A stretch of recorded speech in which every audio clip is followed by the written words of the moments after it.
Hey everybody, it's Chris here from business.chrisquery.com. I'm grateful that you took time out of your day to watch this video. And again, as I always say, I'm here to talk to you about how we think about our money and our business, think about the economy, and think about how we're thinking. Because if we can think differently, we can make better decisions. And if we can make better decisions, we can come out prosperous. Okay, so today, I'm going to try my best to explain what's going on in the economy for you so that you can understand it and then maybe see how you can fit into what's going on in the economy and take advantage of opportunities that are there for you. I'm going to talk about the stock market, the unemployment rate, the lockdowns have been happening because of coronavirus, the government stimulus, and all these things all together. I'm going to show you how they connect, and you can listen as I go through this simply so that you can understand what's going on and then apply your specific career or your giftings or your abilities so that you can benefit from it. Now, I don't have a degree in economics. I'm not a professor at a university. I just basically did some research on my own and I broke down what I learned and I'm able to explain it to you in simple English so that you can understand it, what's going on. Okay, so let's get into it. First of all, the coronavirus started in the end of 2019 in China, and as a result of it starting in China, that was the epicenter of the virus at the beginning. And in order to stop the spread of this virus, the Chinese government instituted lockdowns in the country. So people were not able to go to work, people were not able to go out to malls. People were basically advised to stay inside their homes and not go out to stop the spread of the virus because it has a 2-to-1 infection rate, which is very infectious. That's how easily it's able to spread to other people. So when they instituted these lockdowns, these self-quarantine measures in China around the end of January, early February, the rest of the world saw a little blip in the stock market, right? And the reason why we saw that blip in the stock market was because the majority of companies in the US and Canada and other places around the world rely heavily on China for their products. A lot of products that are manufactured in China support the rest of the world. All of these companies that are in the world rely heavily on China. Just an example, Apple. 70% of Apple's phones are made in China.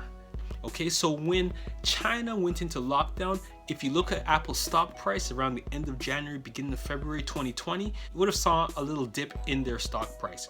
This was the reason. They weren't there. The supply of their smartphones was limited as a result of the lockdowns that China put in place. And the supply of products impacted other companies in the US and Canada as well. Again, it was a very little blip on the radar, and if you weren't paying attention, you would have missed it. At this time, the coronavirus mainly was in China. It did not spread to a lot of other countries at this time around the beginning of February, but we would see that they weren't able to contain it to just China, and it spread across to the entire world.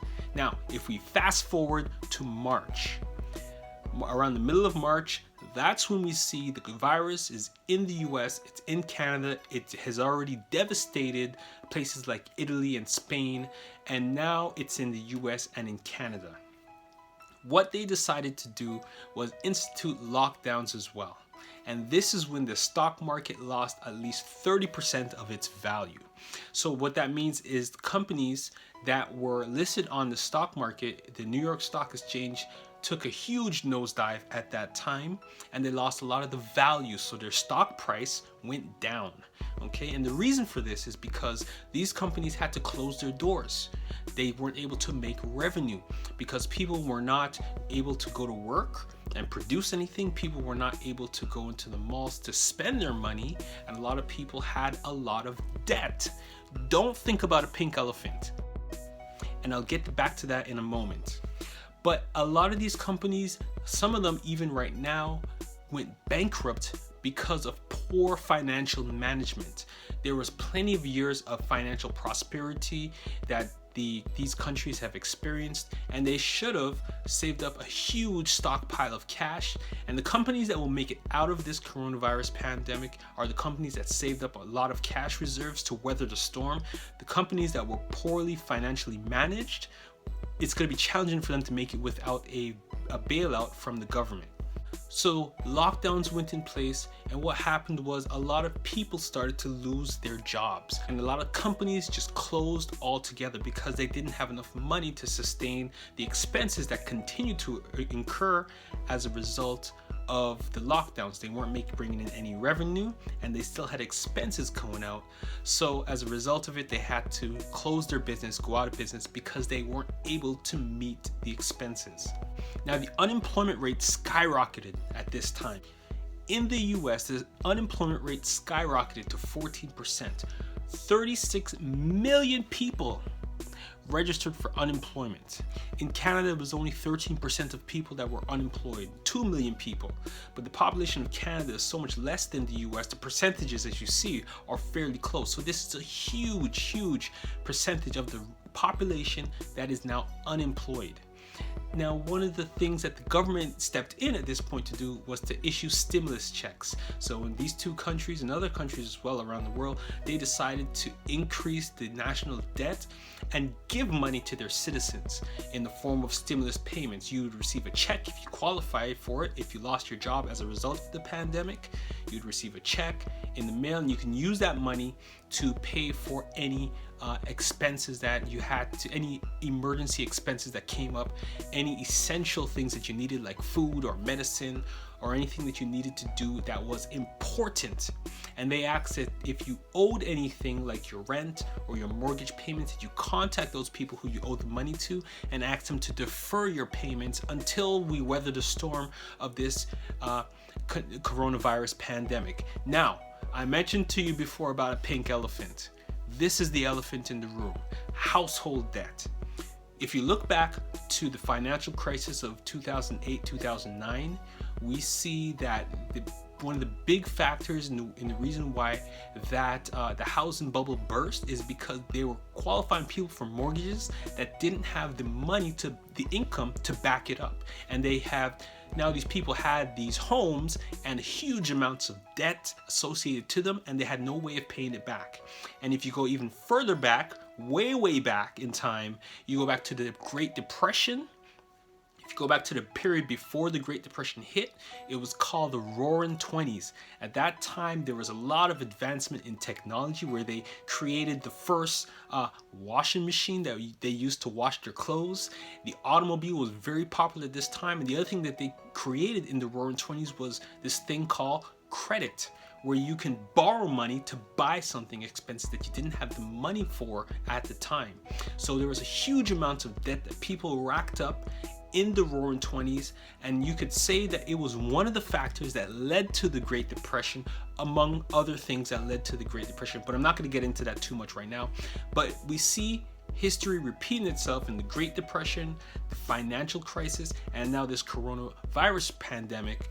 Now, if you look at the amount of debt that people have associated to their name at this time in 2020, you have credit card loans, you have lines of credit, you have car loans, sometimes even 2 car loans, you have student loans. All of this debt is just a burden on the backs of people.